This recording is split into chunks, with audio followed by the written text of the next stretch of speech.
ابراہیم نے کہا کہ بیٹا، میں خواب میں دیکھتا ہوں کہ گویا تم کو ذبح کر رہا ہوں، تو تم سوچ لو کہ تمہارا کیا ارادہ ہے۔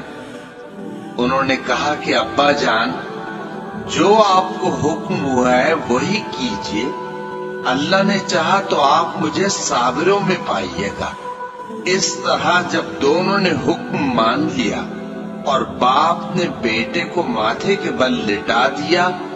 تو ہم نے ان کو پکارا کہ اے ابراہیم، تم نے خواب کو سچا کر دکھایا، ہم نیکوکاروں کو ایسا ہی بدلہ دیا کرتے ہیں۔